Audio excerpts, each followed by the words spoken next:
မင်္ဂလာပါရှင်ဒီနေ့ကတော့တမောတီလေးထောင်းစားပြတဲ့လုပ်တယ်မှာ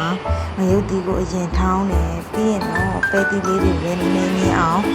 နည်းနည်းစီထောင်းတာပေါ့နော်ဒါကတော့နန်းတာခညက်ပါရှင်စုံကတသေးပဲစီးတဲ့အတွက်ကြောင့်မို့လို့နည်းနည်းစီအရင်ထောင်းရပါတယ်ရှင်စက်သွန်ဖြူလေးတွေကိုထောင်းလာပါတယ်ပြီးရင်တော့အကုန်လုံးထည့်မှာပေါ့နော်တမောတီတဲ့ကိုငရုတ်တီစက်သွန်ဖြူခညက်နာကထောင်းလာတဲ့ပဲတီးတွေပြီးထားတဲ့ခရမ်းချင်းတီးတွေအကုန်လုံးထည့်မယ်ပေါ့နော်ပြီးရင်တော့အချိုမုတ်နည်းငယ်တကြားနည်းငယ်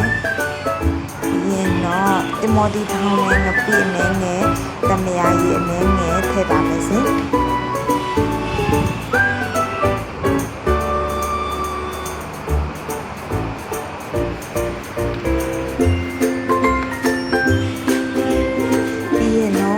ဒီထောင်းတော့မဖြစ်ပါဘူးတမလီတုတ်လို့ရောနေပါမယ်စိစုံကြီးကြီးမရှိတဲ့အခါကျတော့လေဒီလိုထောင်းပြီးတော့လေရောနေလိုက်တယ်ပေါ့နော်ကဲအခုဆိုရင်တော့ဒီမော်ဒီတောင်းဒီစလုံးရပါပြီစိအိုးဆယ်ကြီးစားချင်စရာကြီးပေါ့နော်ကဲစားကြပါဦးဒီလိုကျင်းလို့ဒီမော်ဒီတောင်းလို့တော့ရပါပြီစိ